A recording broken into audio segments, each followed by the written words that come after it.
Assalamualaikum warahmatullahi wabarakatuh. Bismillahirrahmanirrahim. Alhamdulillahi rabbil alamin.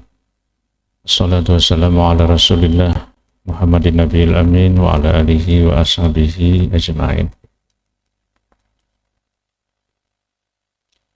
Amsayna wa amsal mulkulillah walhamdulillah wa la ilaha illallah wahdahu la syarikalah wa asyhadu anna Muhammadan abduhu wa rasuluh. Nas'aluka khaira ma bi hadhihi lailah wa khaira ma ba'daha wa na'udzubika min syarri ma bi hadhihi lailah wa syarri ma ba'daha wa na'udzubika minal kasali wal harami wa su'il kibar wa na'udzubika min azabin finnar wa azabin fil qabr. Amma ba'du. Bapak-bapak dan ibu-ibu jamaah salat maghrib Masjid Al-Furqan yang dirahmati Allah, alhamdulillah pada malam hari ini, malam Kamis keempat di bulan Januari 2025, bertepatan dengan minggu keempat juga di bulan Rajab. Kalau tidak salah hari ini tanggal 23 ya. Ya kan? 22 ya. Ya, kurang lebih lah. Nanti yang jangan berbeda itu kalau bisa satu Ramadan, satu Syawal, wukuf di Arafah, yaitu sebaiknya sama. Seperti kita ketahui, pada bulan Rajab ini terjadi peristiwa Isra dan Mi'raj Nabi besar Muhammad SAW. Oleh karena itu pada malam hari ini ulun ingin menjelaskan sedikit terkait dengan soal Isra dan Mi'raj ini.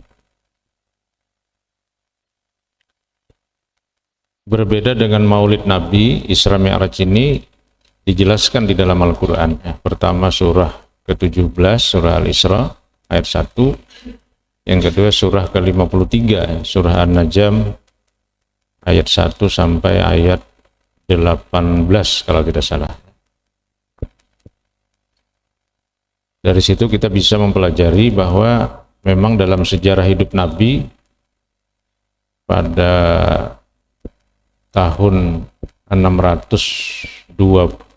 ya, atau 27 Rajab, malam Senin, Nabi di Isra Mi'rajkan menggunakan kendaraan burak. Burak itu artinya kilat, mungkin maksudnya kendaraan secepat cahaya ya. Cahaya itu satu detik 300.000 kilometer satu detiknya. Ini menurut Google ya. Jarak antara Masjidil Haram ke Masjidil Aqsa itu 1.200 kilometer.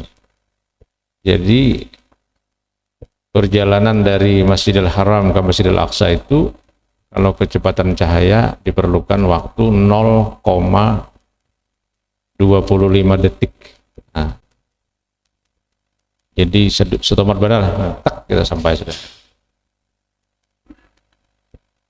Kalau dari Masjidil Aqsa ke Sidratil Muntaha belum ada yang bisa menghitung, karena Sidratil Muntaha itu melewati langit ketujuh.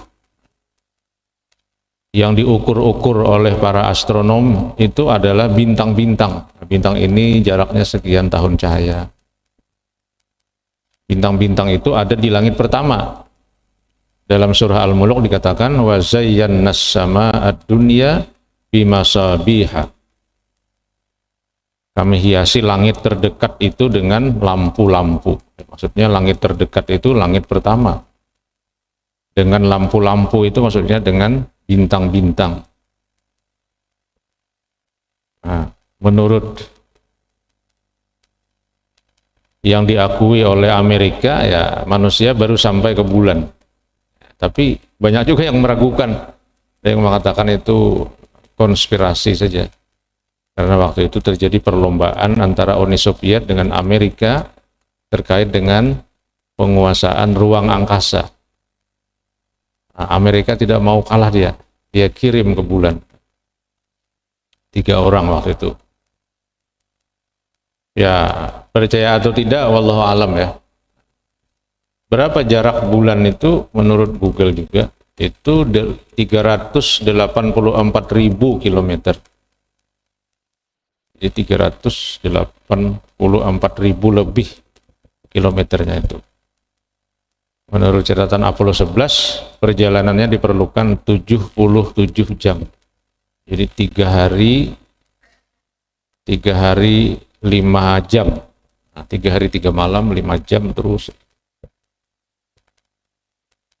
dengan roket Apollo 11. Jadi tidak bisa dibayangkan, memang perjalanan Isra Mi'raj ini adalah perjalanan yang dikehendaki oleh Allah, yang sampai sekarang masih misteri. Misteri itu artinya kita rasio manusia mungkin susah untuk mengilmiahkan. Karena kalau orang meleset dengan kecepatan cahaya, itu mungkin badannya juga akan hangus karena gesekan atmosfer dan sebagainya.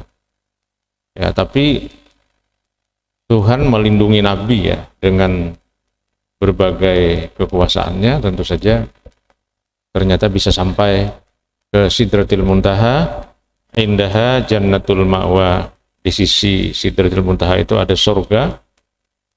Idz yaghsha sidrata ma yaghsha, ketika Sidratul Muntaha itu diliputi oleh sesuatu yang meliputinya.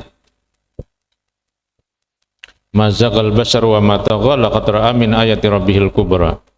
Tidaklah berpaling pandangan Nabi Muhammad dan tidak pula melampauinya. Sesungguhnya dia telah melihat sebahagian ayat-ayat Tuhannya yang paling besar. Jadi kalau kita lihat di surah Al-Isra ayat 1 atau surah An-Najm ayat 18, tujuan dari Isra Mi'raj itu adalah meneguhkan keberagamaan atau keimanan Nabi. Jadi keimanan Nabi itu sangat kuat. Ada juga yang mengatakan ini hiburan bagi Nabi yang sedih karena istrinya meninggal. Saya kira itu terlalu simpel kalau mengatakan Isra Mi'raj itu latar belakangnya Nabi dihibur. Ya. Malah sebenarnya naik ke atas itu bukan terhibur kan, ya mungkin Nabi ya dalam tanda petik mungkin agak juga ya, agak takut-takut juga mungkin. Artinya bisa nggak ini naik nih, bagaimana turunnya ini kan. Tapi yang jelas itu, yang sangat jelas dalam ayat 18 An-Najm, ayat 1 Al-Isra itu adalah laqad ra'a min ayati rabbihil kubra. Nabi melihat ayat-ayat Allah yang sangat agung, atau ayat-ayat Allah yang sangat mengesankan. Kalau Isra kan linuriyahu min ayatina, untuk kami perlihatkan sebahagian dari tanda-tanda kebesaran kami. Karena Nabi diperjalankan dari Masjidil Haram ke Masjidil Aqsa, itu melihat pemandangan-pemandangan orang-orang yang disiksa. Nabi kita. Jadi berarti Nabi melihat dunia lain pada saat perjalanan Isra. Pada saat perjalanan Mi'raj, Nabi dibawa ke Jannatul Ma'wa. Inda Sidratil Muntaha, indaha Jannatul Ma'wa. Sehingga Nabi melihat bagaimana orang yang menerima hadiah, menerima balasan kebaikannya di dunia. Sebagaimana Nabi juga melihat balasan orang-orang yang durhaka ketika hidup di dunia. Maka orang menyebutnya Nabi itu keberagamaannya sudah sampai ke Ainul Yakin. Ainul Yakin itu artinya keyakinan berbasis data-data empirik. Nah, artinya Nabi melihat hal-hal yang nyata. Kalau kita kan mungkin hanya sampai ilmu yakin. Itu pun kalau kita paham dan mengetahui, baru kita ilmu saja. Surga misalnya, kita cuma ilmu yakin. Sehingga keberagamaan kita di bawah derajat keberagamaan Rasulullah. Walaupun sama-sama manusia, Nabi kan kata Nabi, saya ini manusia juga, tapi keberagamaannya di atas dari kita, jauh sekali. Maka oleh karena itu Nabi kita menjadi teladan. Nah, saya kira yang paling penting dari peristiwa Isra Mi'raj itu adalah soal sholat. Bagaimana kita mencintai, menyenangi sholat. Itu mungkin intinya di situ. Karena dalam hadis dikatakan perintah sholat itu langsung dititipkan, langsung diberikan oleh Allah pada saat Mi'raj. Nah, untuk menjawab pertanyaan bagaimana agar kita mencintai dan menyenangi sholat, mungkin kembali kepada ilmu tadi. Jadi semakin paham kita tentang sholat, semakin mencintai kita terhadap sholat itu. Artinya ini berlaku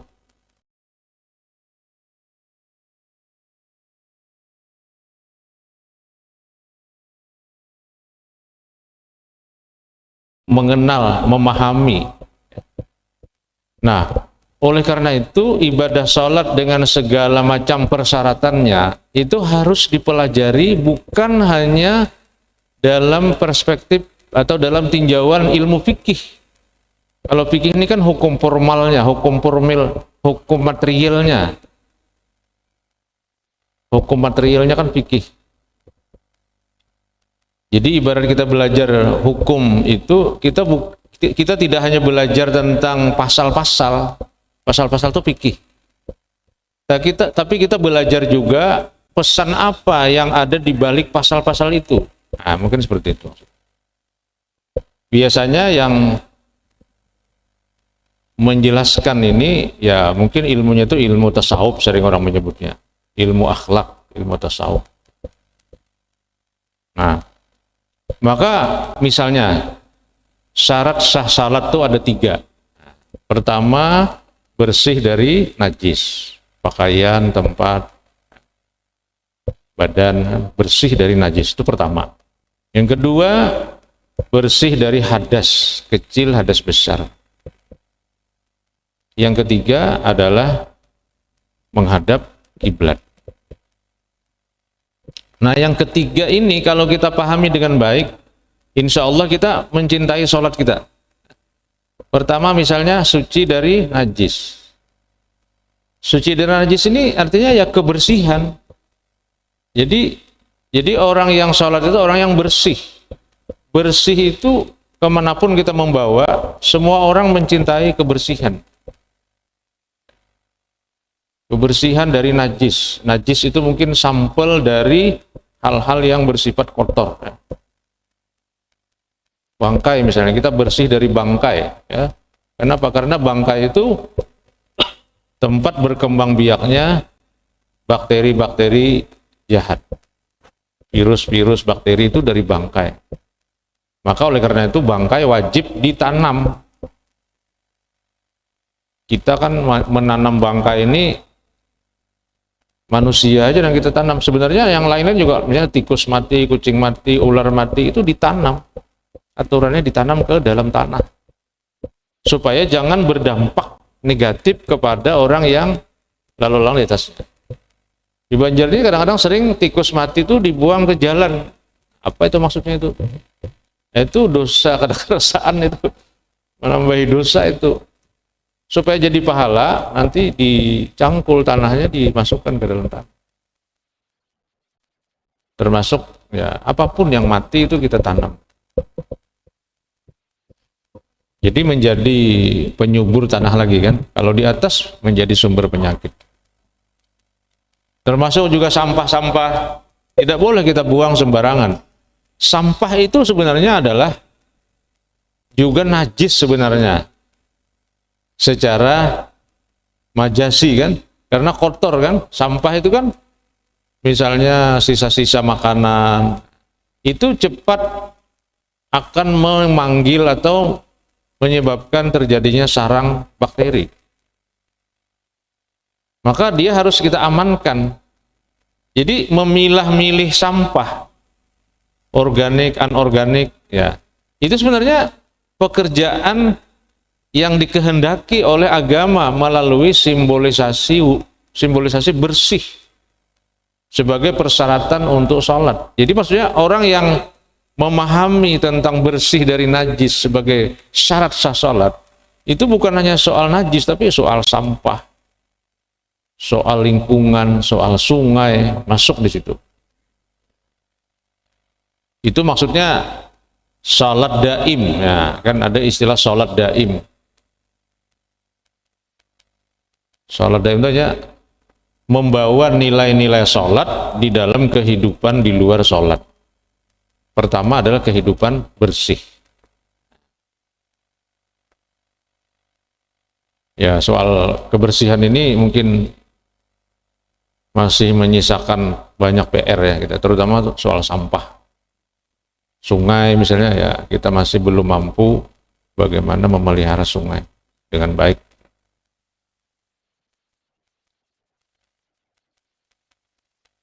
Kalau pian pernah ke Palangkaraya ya, nanti melewati jembatan yang sangat panjang kan, daerah apa namanya itu, Tumbang Nusa. Ya.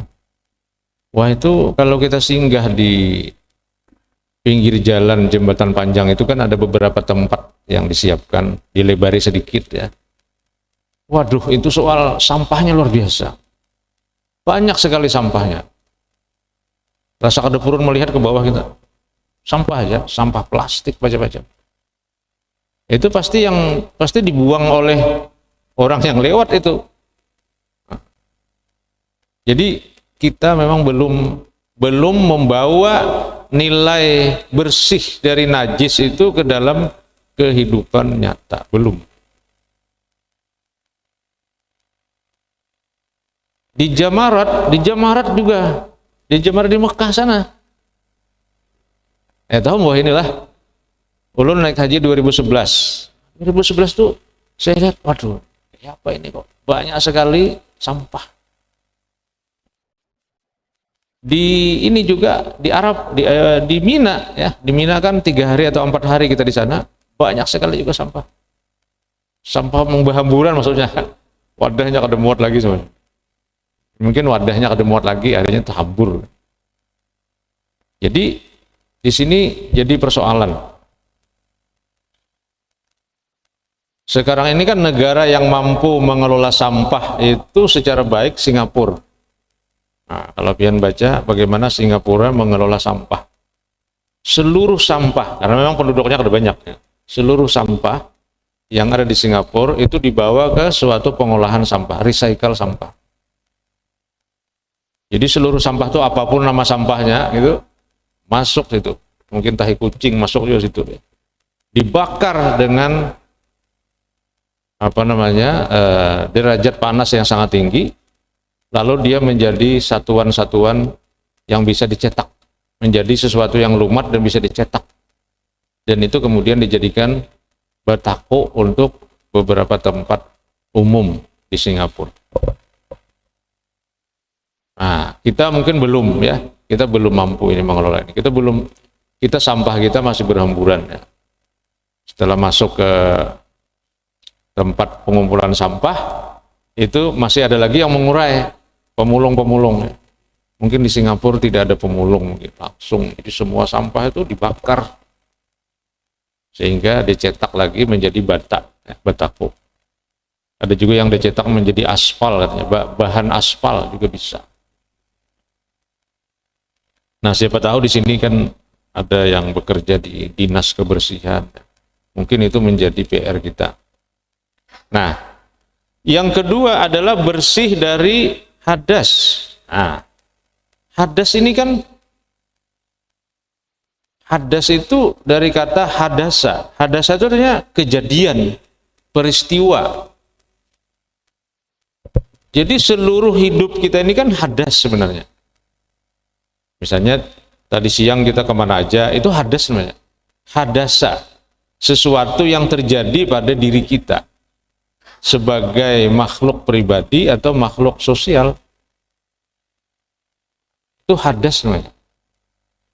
Di antara hadas ini, di antara peristiwa dan kejadian-kejadian ini, tentu saja mungkin ada yang sifatnya membawa dosa.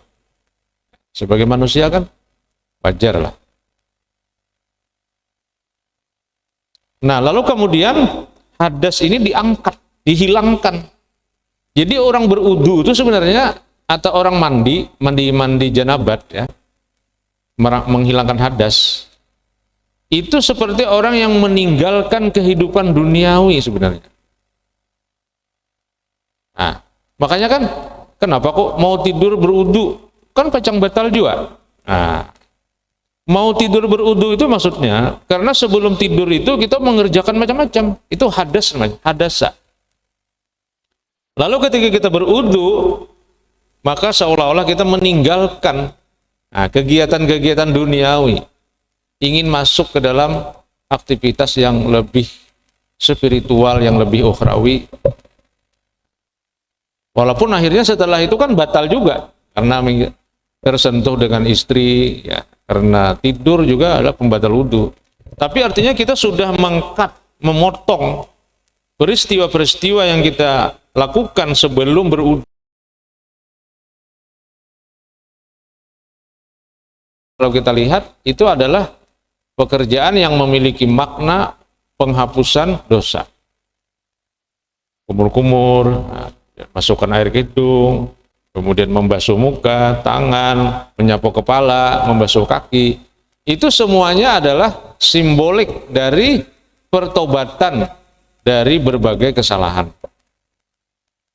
Maka dalam kitab Al-Azkar yang dikumpulkan hadis-hadis itu oleh Imam Asyuyuti, ketika bicara tentang Al-Azkar fil wudu, ada riwayat dari Imam Nasai di mana Rasulullah ketika berwudu membaca doa. Doanya adalah Allahumma gfirli zambi, ya Allah ampunilah dosaku, wa wasi'li fi dari, lapangkanlah hidupku, wa barikli fi rizki, dan berkahilah rizkiku.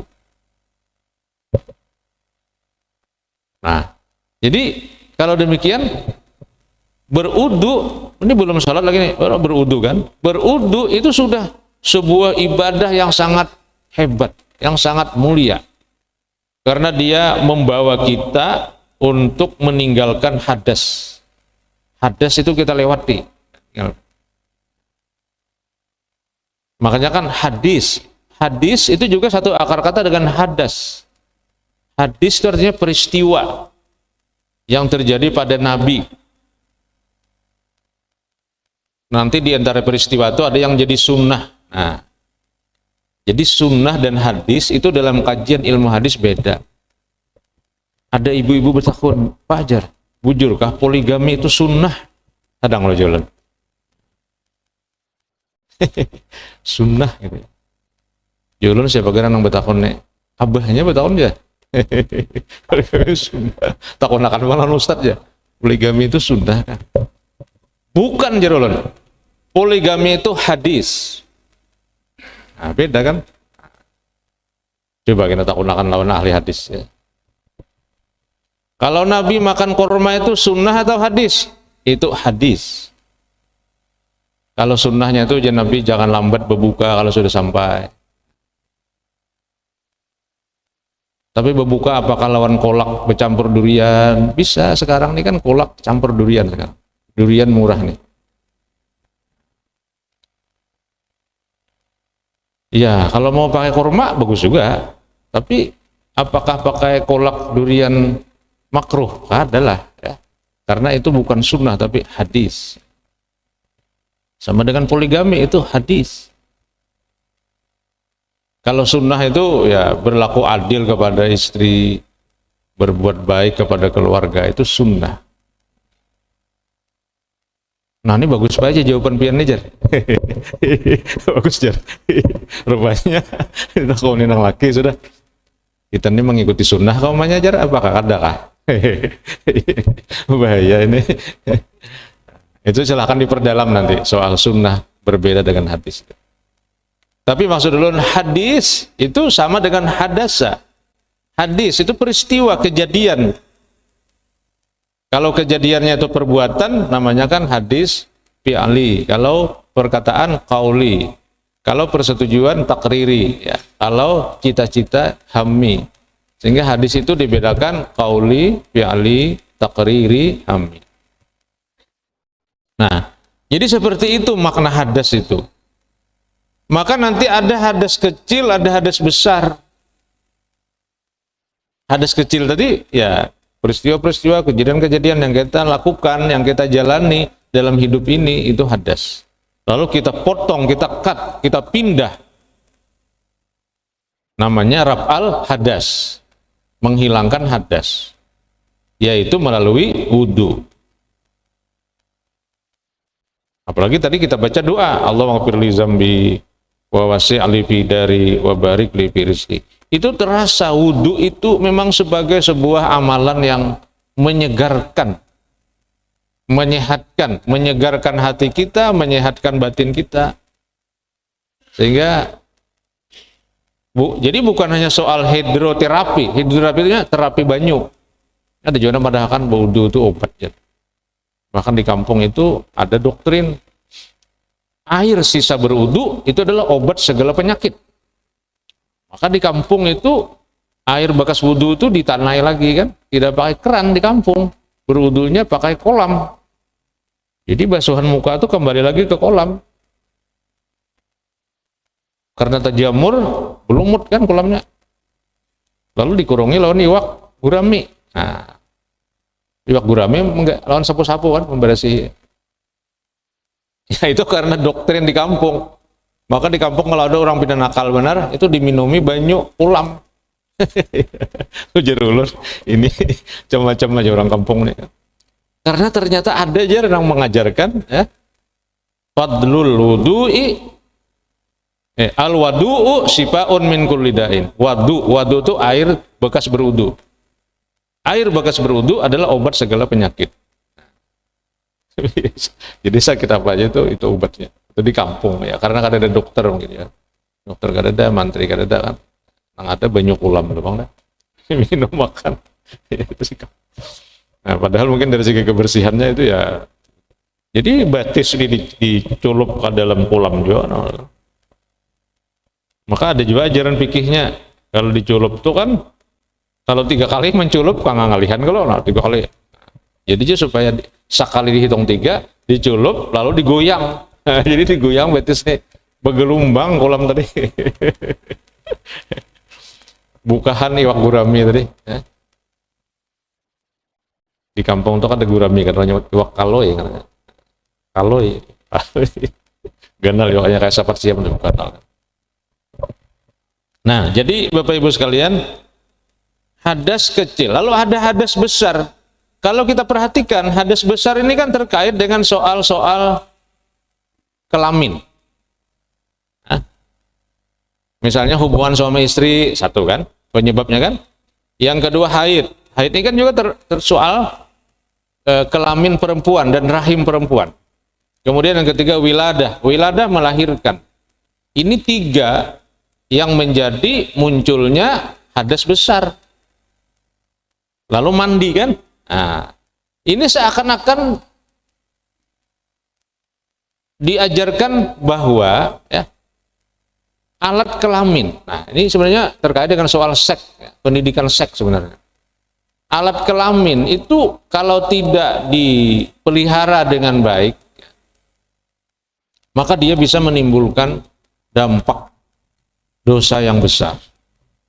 Maka dengan mandi menghilangkan hadas besar, itu seolah-olah kita diingatkan, hati-hati mengelola, memelihara alat kelamin.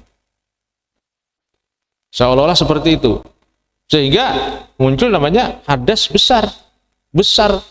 Nawaitu raf'al hadasil akbar. Sengaja aku menghilangkan hadas besar, atau sengaja aku mandi untuk menghilangkan hadas besar. Kalau wudu itu dianggap hadas yang kecil-kecil. Peristiwa-peristiwa kecil yang kita lewati dalam keseharian. Nah, sehingga Bapak Ibu sekalian, dengan berwudu tadi kan, dengan mandi itu membawa kepada kebersihan jiwa kita, kebersihan batin kita daripada dosa. Nah, maka dari sinilah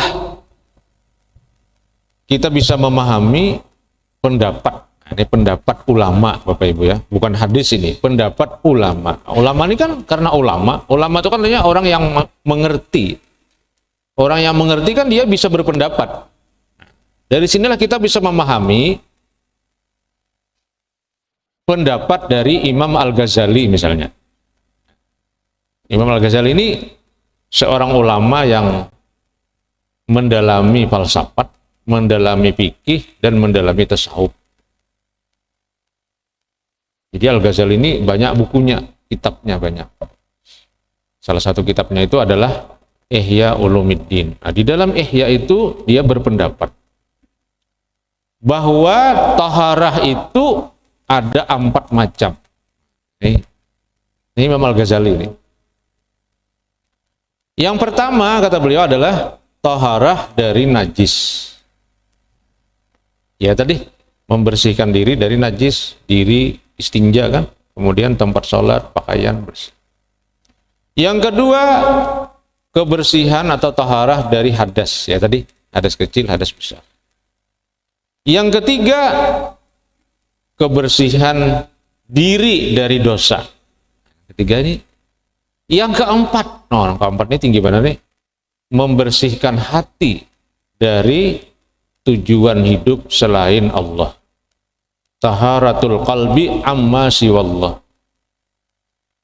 Makanya orang kadang-kadang kalau belajar tasawuf itu model ada makomnya. Makom itu artinya halte. Jadi kalau hanya belajar, ini mungkin masih taharah dari najis, makam taharah najis saja. Berikutnya ini taharah daripada hadas, ini taharah daripada dosa, ini sudah taharah jiwa dari tujuan selain Allah. Nah, itu makam yang tinggi sudah. Ya model kayak strata juga, strata 1, strata 2, strata 3. Jadi jangan juga ini dihapak nenek. Pendapat-pendapat kayak ini memang ada ada logikanya. Ini tingkat SD, ini SMP, SMA.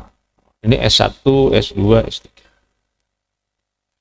Nah itu kalau dalam tasawuf itu namanya maqam. Q-nya besar, kap-nya titik 2 yang maqam. Bukan makam. Kalau makam itu artinya pekuburan. Nah, ini maqam. Nah, kita bisa memahami yang keempat, ya, makam tertinggi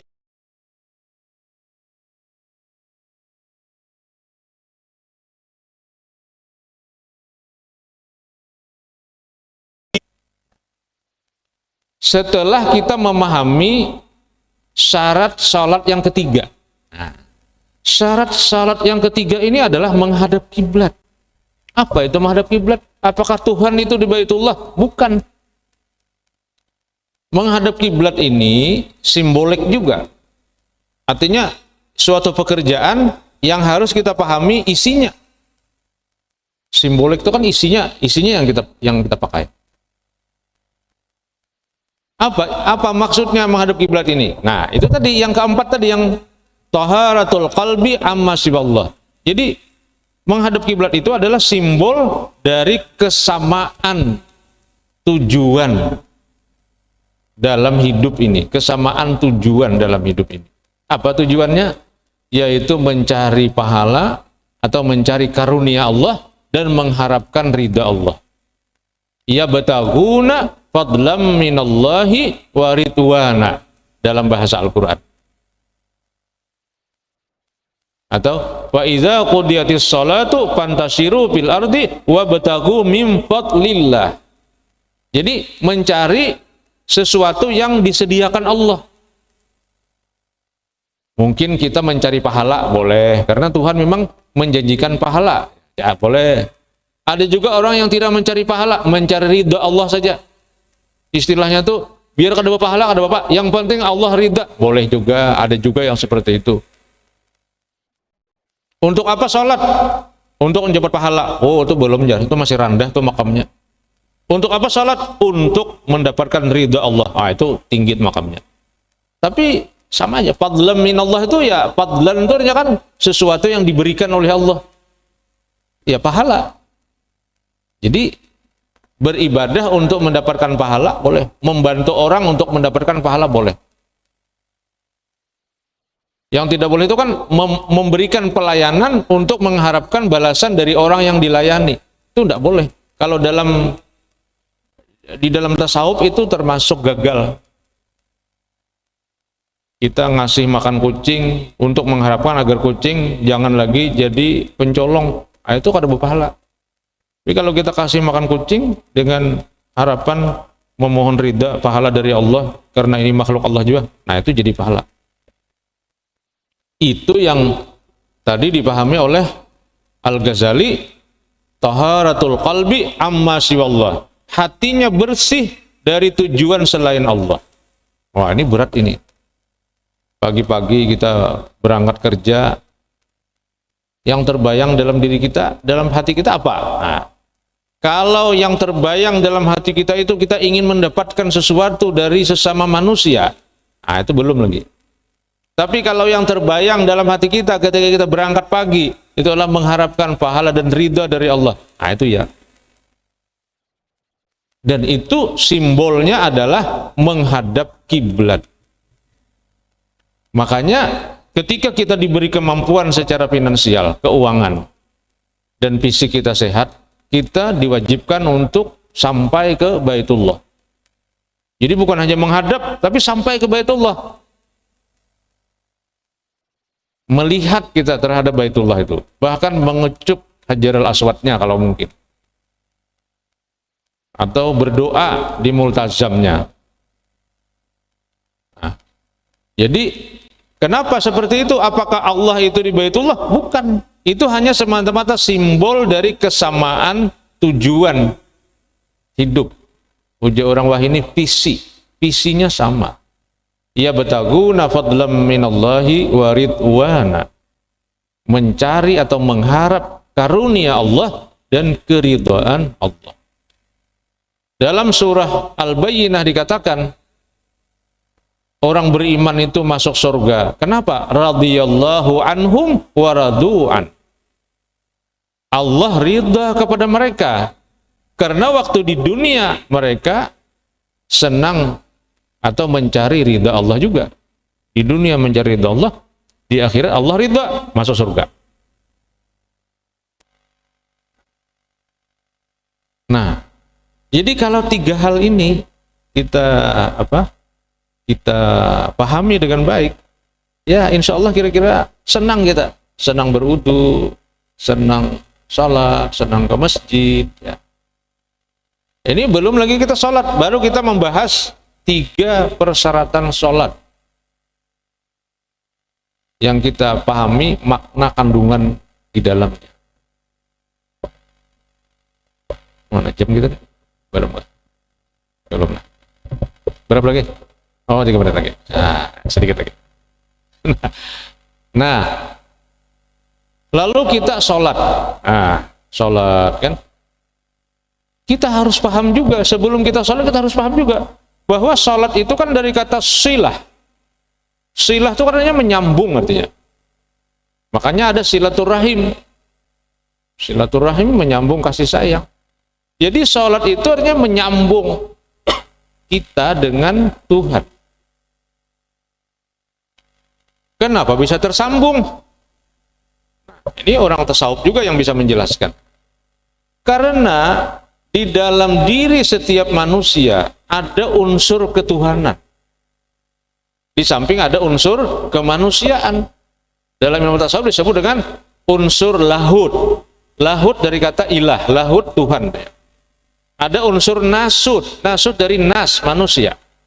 Jadi maksudnya setiap kita memiliki 2 unsur. Dan 2 unsur ini mungkin presentasi aktualisasinya itu fluktuatif artinya. Fluktuatif itu bergelombang. Kadang-kadang unsur nasudnya tinggi. Kadang-kadang unsur lahudnya tinggi. Nah, di dalam sholat itu mesti unsur lahudnya tinggi. Makanya kada boleh waktu sholat itu minum, kada boleh makan, kada boleh. Bahkan sisa-sisa makanan itu harus dibersihkan. Oleh karena itu Nabi menyuruh bersiwak. Ya, bersiwak itu karena kita bahas, apalagi orang Arab mungkin kan makan daging, makan kurma. Daging itu kan bisa kesulitan. Ya, karena apa? Daging itu kan teksturnya agak keras. Jadi kalau kita makan itu biasanya gigi-gigi kita yang agak jarang itu masuk di situ. Maka kalau kada dibersihkan sebelum sholat, sebelum wudhu, bisa jadi waktu sholat kita mengingat unsur fisik kita, manyamannya tadi kambing. Nah, habis makan kambing, oh makan kurma, kasak-kasak kurmanya kan, nah, lalu dibersihkan melalui siwak namanya. Nah, siwak ini ada juga orang yang mengarasi pakai kayu aja masih ya, terserah aja bang juga. Ada juga yang pakai. Nah makanya tadi, apakah hadis ini atau sunnah ini? Kalau menurut ulun siwak ini hadis. Sunnahnya adalah kebersihan mulut dan gigi. Itu sunnahnya. Karena itu menyangkut teknis. Nah, cuma ada juga orang memahami pokoknya aja teknis kayak apakah? Pokoknya itu sunnah. Nah, ya tadi nang poligami tadi sunnah itu akhirnya. Bila ada poligami itu tidak mengikuti sunnah. Abut umpamanya di rumah.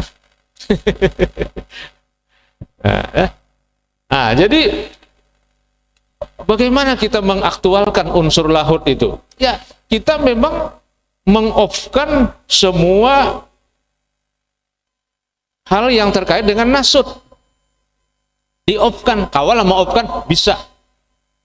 Misalnya kalau unsur nasut ini kan misalnya apa ya? Ya makan minum itu kan nasut ya. Makan minum kan kita off-kan sudah waktu sholatnya.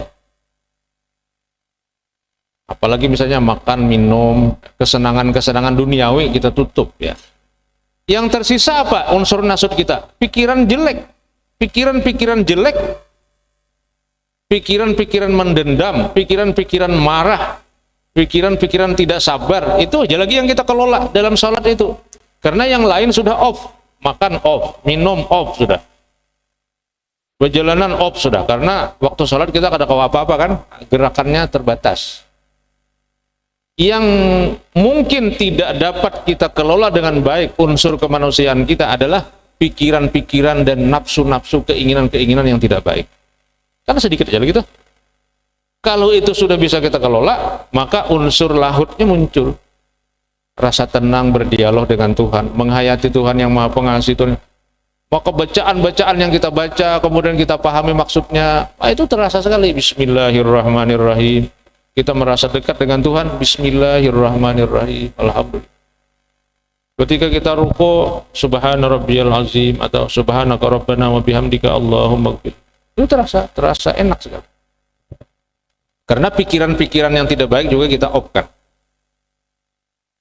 Nah, itulah sholat, itulah silah, itulah nyambung namanya. Nyambung antara kita dengan Tuhan. Nah, saya kira inilah peringatan Isra Mi'raj kita pada malam hari ini. Kalau Imba Isya nih pokok 12 tuntong.